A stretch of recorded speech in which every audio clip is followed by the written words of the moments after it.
Assalamualaikum warahmatullahi wabarakatuh.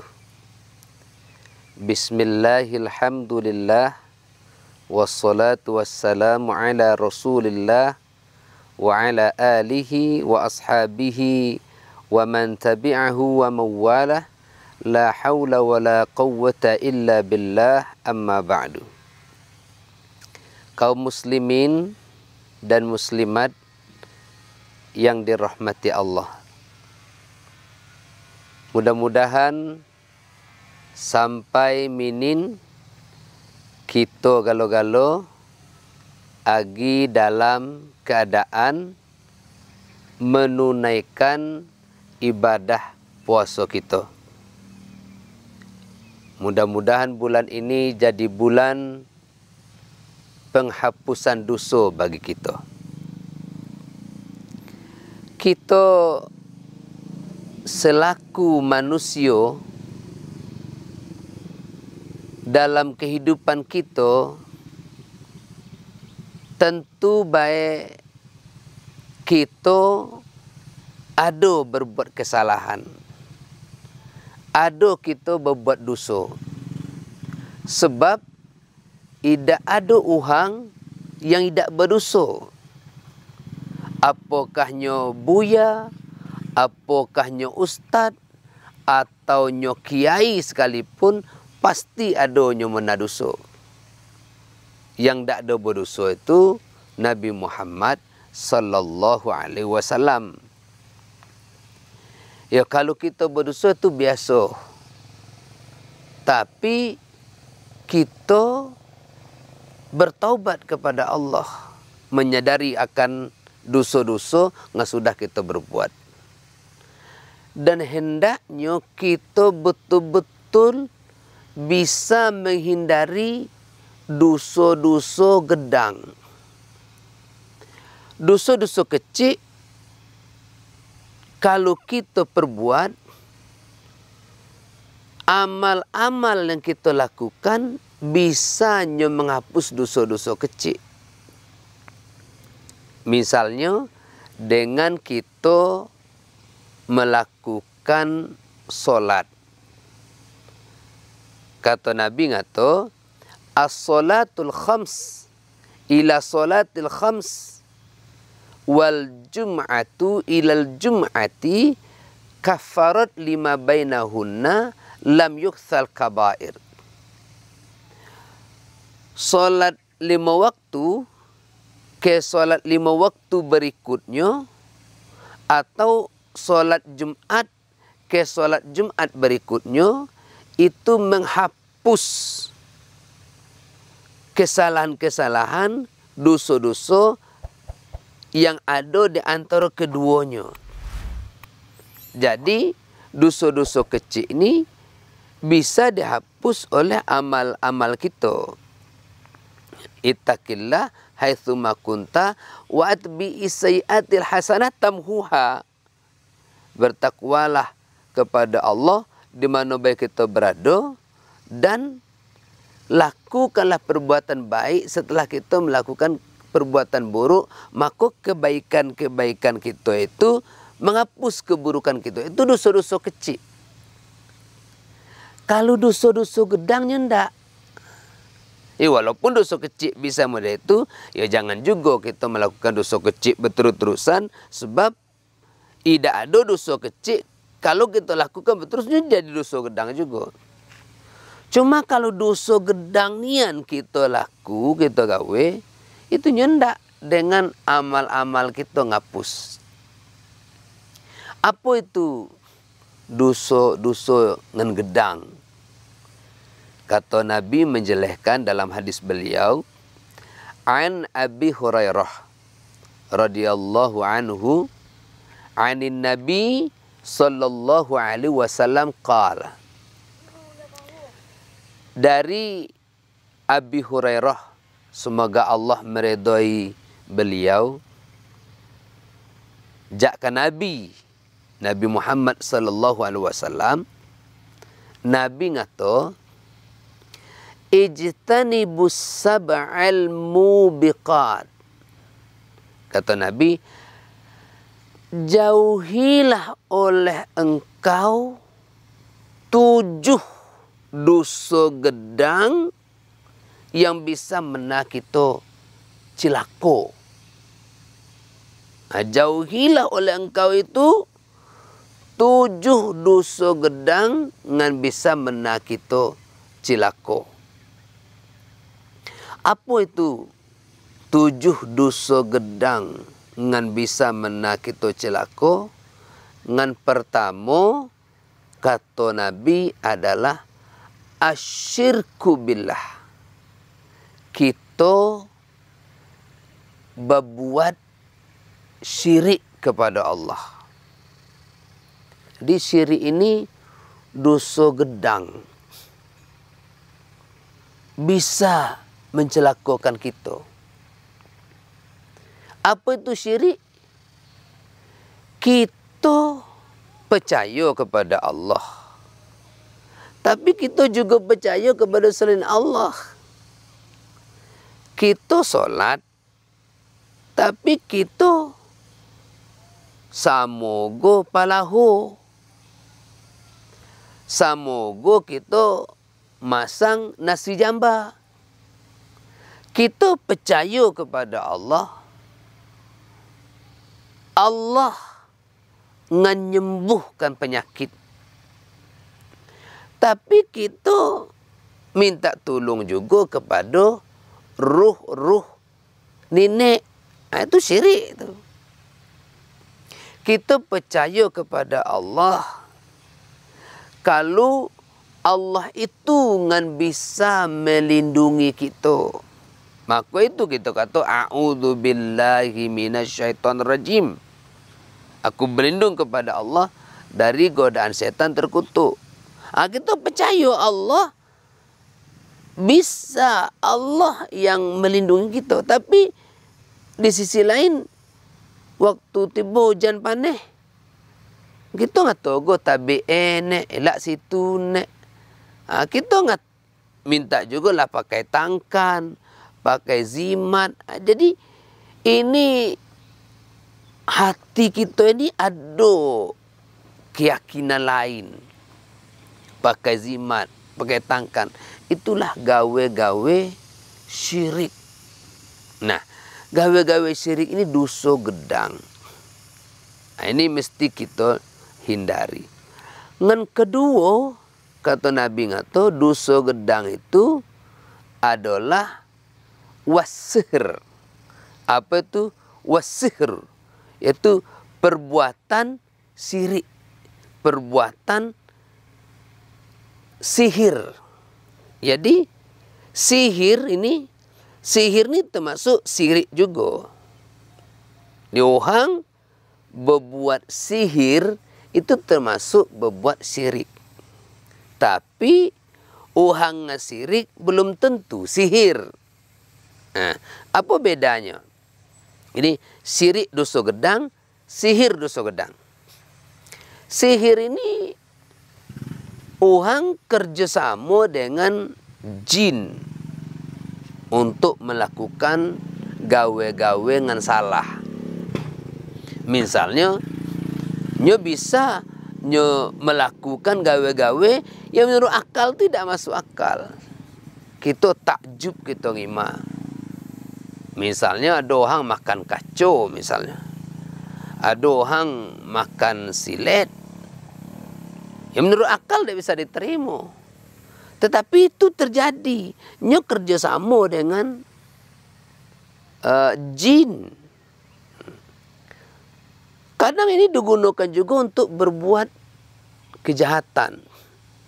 Amanen cara misal ada suami istri yang hidup bahagia, rukun, sakinah mawaddah warahmah, oleh pihak-pihak tertentu ngadak bertanggung jawab ni, nyo memisahkan suami istri ini dengan sihir, sehingga mana cara laki ni kebjin ngimak bini, bini kebjin ngimak laki.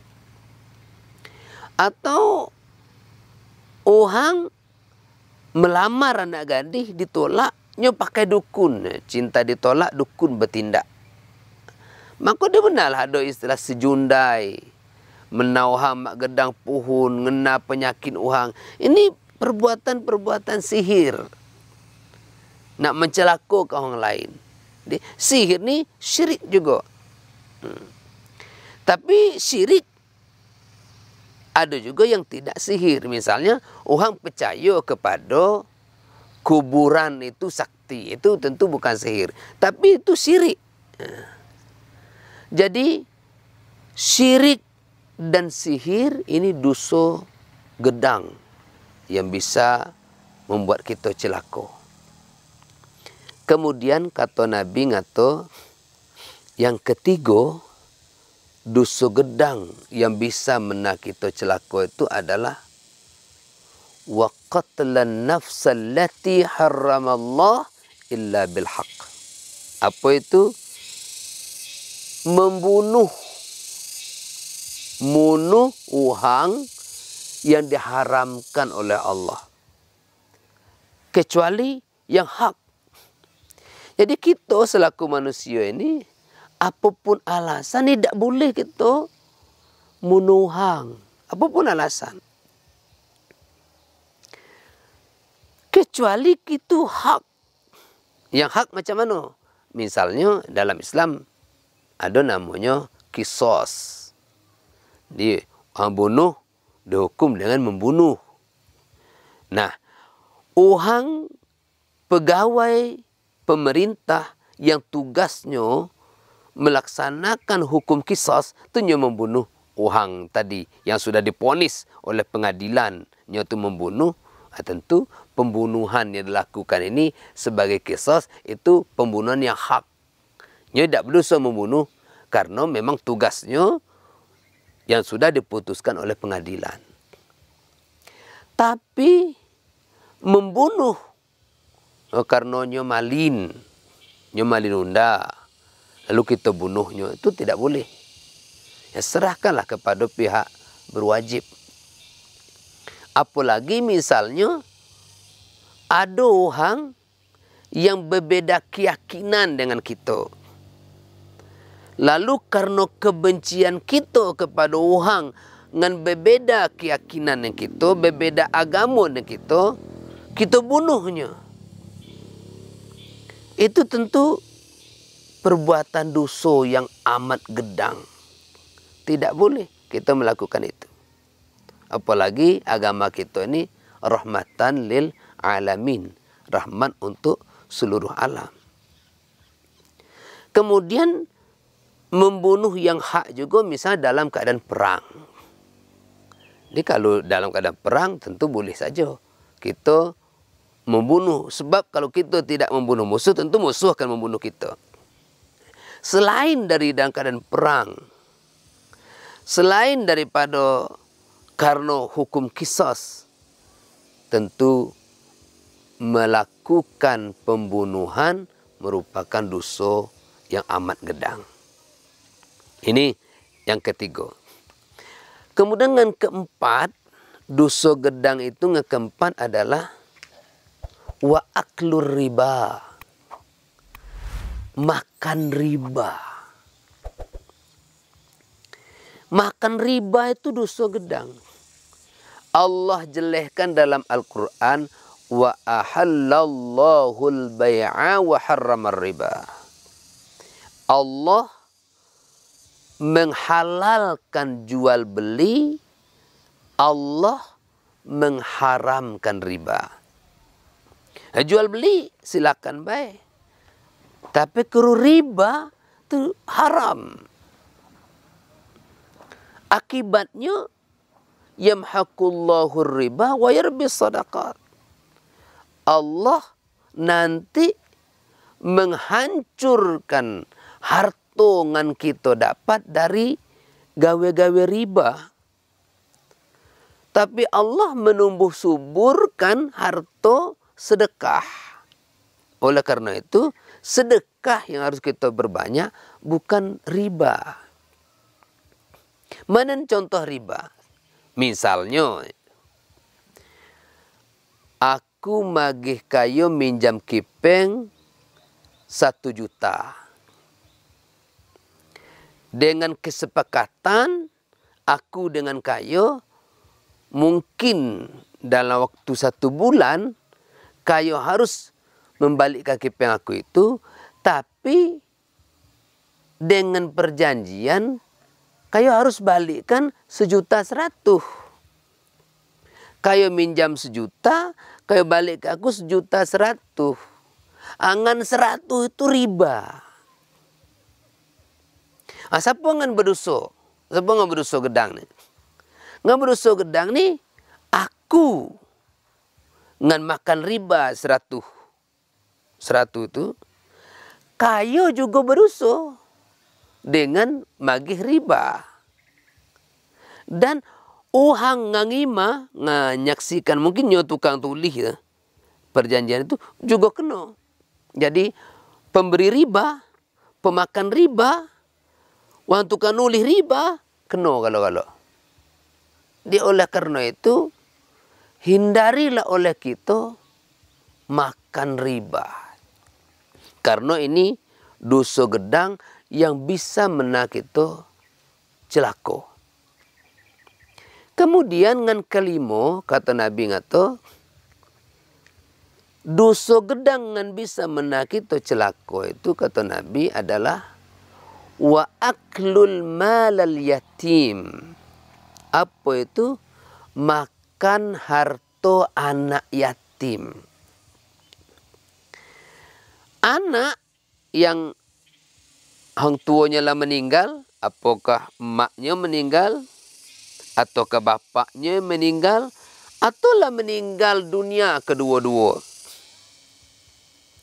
Kadang anak yatim yang hang tuanya lah meninggal, hang tuanya ni ada meninggalkan harta, ladang ditinggal, umur ditinggal, rumah ditinggal, unda, atau mungkin juga ada yang meninggalkan utuh. Yang itu adalah hak anak yatim. Nyo nak sekolah, biaya kehidupannya sehari-hari. Lantaran nyo anak yatim ni lagi kecil, nyo belum bisa nyo nak ngelola harta ngan ditinggal oleh ayah atau oleh emaknya, tak bisa nak ngelola. Karena itu dikelolalah harta ini oleh misalnya keluarga terdekat. Kalau keluarga terdekat ini ngelola harta anak yatim dengan amanah, jujur, wah ini keluarga terdekat ini mendapatkan pahala yang luar biasa. Karena keluarga dekat ini sudah mengurus anak yatim dengan baik. Tapi kalau keluarga terdekat ini ternyata tidak jujur, disuruh ngelola harta anak yatim, malah makan harta anak yatim. Ini dosa yang amat gedang. Dosa ini bisa mencelakakan orang yang mengelola harta anak yatim ini. Jadi kita dapat amanah ngelola harta anak yatim mesti hati-hati nih. Atau ada juga misalnya orang tuanya lah mati, nya tidak meninggalkan harta anak yatim. Tapi anak yatim ini dapat bantuan dari orang-orang dermawan, orang yang peduli dengan anak yatim, dapat bantuannya. Juga diselewengkan oleh orang-orang yang ngasuh anak yatim. Maka ini perbuatan dosa amat gedang. Padahal kalau kita kimak dalam Quran surah Al-Ma'un, kata Allah ngato, ara'aital ladzi yukadzibu biddin. Apakah engkau tahu siapa orang yang mendustakan agama? Kata Allah ngato, orang mendustakan agama itu salah satunya fadzalikal ladzi yad'ul yatim. Itulah orang yang menghardi anak yatim. Di menghardi anak yatim baik, itu bisa dikata kita mendustakan agama. Apalagi kita lah makan harta anak yatim. Ini bisa bahaya bagi kita karena kita lah melakukan dosa gedang. Kemudian ngan keenam, kata Nabi ngato, dosa gedang juga adalah watawalli yaumaz zakhfi. Apa itu? Uhang lahi dari medan peperangan. Misalnya nih, kita perang melawan penjajah Belanda. Sedang perang ada pula ngalahi balik. Dah telok ke perang, ketakut mati. Ini termasuk dosa gedang. Kita perang umat Islam lawan Israel misalnya. Dalam perang, imak kanti mati kena timbak. Awaklah ketakut pula. Kabur. Tidak gina sama perang. Atau malah lebih bahaya nyerah. Ini adalah dosa gedang. Ya Alhamdulillah, negara kita minin dalam situasi aman. Tapi tidak menutup kemungkinan suatu saat misalnya negara kita dalam kondisi tidak aman, negara kita diserang oleh musuh, maka kita walaupun sebagai orang sipil, kita tidak membiarkan baik. Tentera-tentera kita perang, kita wajib bela negara, ikut perang, dan jangan lari dari medan perang, karena kita bisa berbuat dosa gedang dan mencelakakan diri kita. Yang ketujuh, kata Nabi ngato, dosa gedang itu bisa mencelakakan kita. Yang ketujuh adalah wa qazful muhsanatil mu'minatil ghafilat. Apa itu? Menuduh wanita baik-baik. Menuduh batino beriman. Berbuat sesuatu nganida elok. Padahal nyo batino ni nyo tak tahu menau. Mungkinnya sembahyang rajinnya, masuk masjid, ngaji, tahu-tahunya dituduh berbuat sesuatu nganida elok, dituduhnya berbuat serong. Maka uhang ngan menuduh wanita batino baik-baik berbuat serong. Uhang ini sedang melakukan dosa gedang. Itu bisa mencelakakannya. Dalam hukum Islam, maka uhang yang menuduh wanita baik-baik melakukan perbuatan nganida elok, tapi uhang yang menuduh ini tidak bisa hanya nak menghadirkan saksi-saksi. Tidak bisa hanya nak menghadirkan bukti-bukti yang otentik. Bukti-bukti yang menguatkan tuduhannya tadi.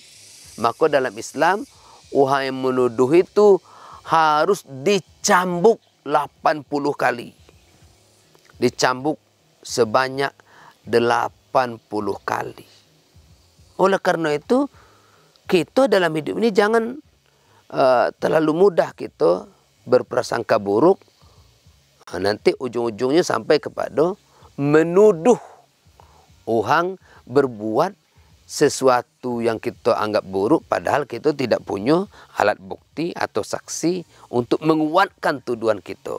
Cilakonya kita berbuat dosa gedang dan kita dicambuk sebanyak 80 kali.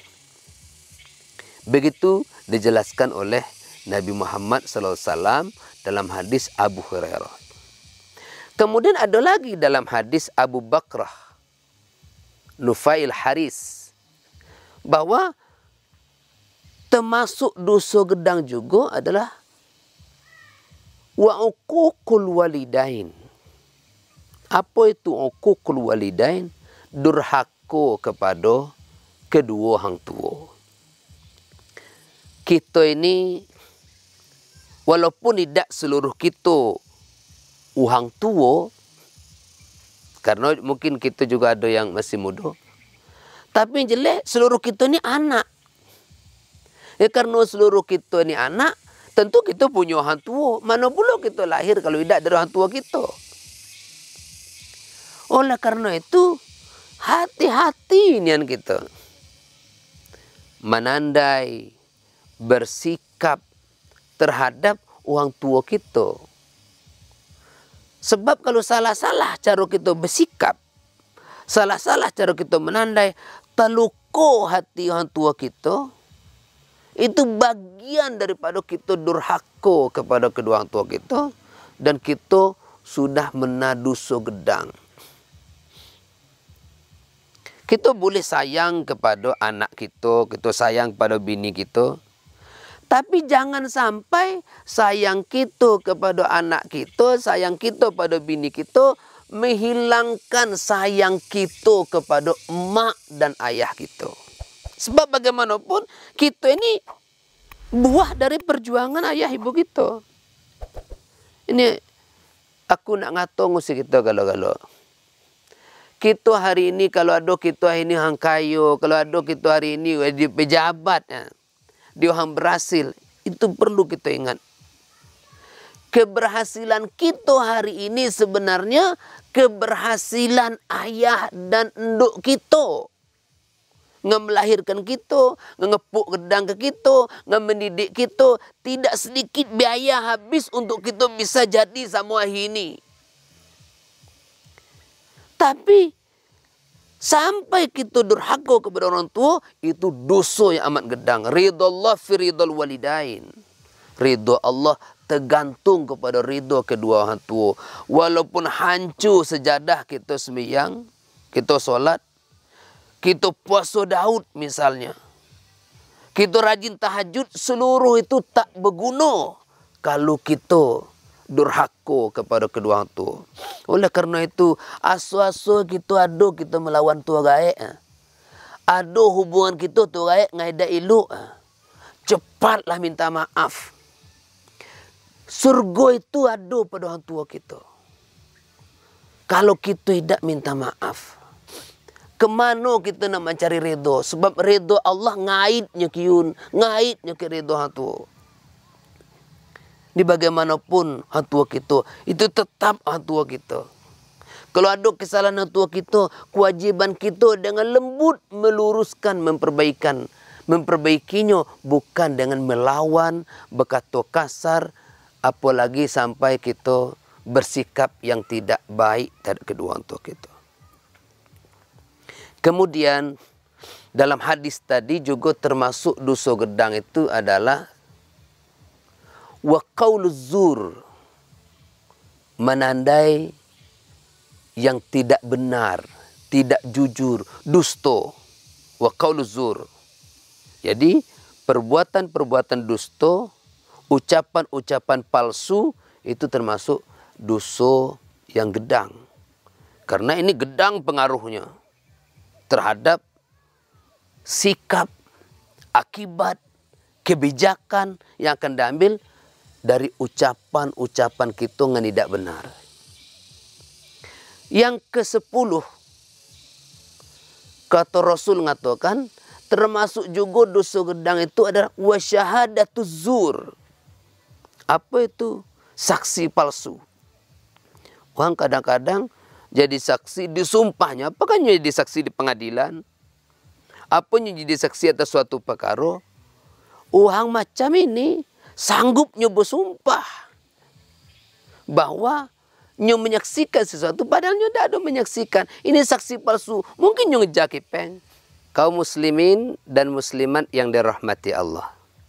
Kemudian kata Nabi ngato bahwa dosa besar berikutnya adalah perbuatan zina. Allah juga jelaskan dalam Quran surah Al-Isra ayat 32. A'udzu billahi minasyaitonir rajim. Bismillahirrahmanirrahim. Wala taqrabuz zina. Innahu kana fahisyatan wa sa'a sabila. Jangan engkau mendekati zina. Jadi kita dekat baik kepada perbuatan zina tu jangan. Apalagi sampai berzina. Innahu kana fahisyah. Karena perbuatan zina itu perbuatan yang keji, wasa'a sabila, dan seburuk-buruk jalan. Kenapa disebut begitu? Karena zina ini adalah dosa gedang. Itu sebabnya pengaruh akibat daripada zina itu, maka anak yang dilahirkan nanti dari hasil perbuatan zina, nyo tidak boleh nyebin kepada laki-laki yang menzinahi ibunya. Nyo tidak boleh mendapatkan harta warisan daripada orang tuanya. Nyo tidak boleh jadi wali atas adiknya kalau adiknya perempuan. Maka ini pengaruh perbuatan zina luar biasa. Termasuk nyo juga ayahnya, ayah biologisnya tidak bisa menikahkannya. Kalau seandainya ini anak batino. Oleh karena itu ini dosa gedang. Kemudian yang terakhir dijelaskan bahwa termasuk juga dosa gedang itu maling, mencuri, korupsi. Itu dosa gedang. Sampai Allah ngata dalam Al-Quran, as-sariqu was-sariqatu faqta'u aydiyahuma. Ngamaling, wahang mencuri, wahang mencopet, wahang korupsi, baik jantan, baik batino, maka kat tangannya. Potong tangan wahang maling itu. Kenapa sampai dalam agama kita Islam itu wahang maling, mencuri, korupsi itu sampai potong tangan? Karena ini merupakan dosa yang amat gedang. Oleh karena itu, kaum muslimin dan muslimat yang dirahmati Allah, mari kita hindari nian. Jangan sampai kita ini mena dosa gedang, karena itu membuat kita celaka di dunia, apalagi nanti akan celaka di akhirat. Terima kasih atas perhatian. Mohon maaf kalau ada kesalahan. Selamat berbuka puasa. Nasru minallah wa fathun qarib. Assalamualaikum warahmatullahi wabarakatuh.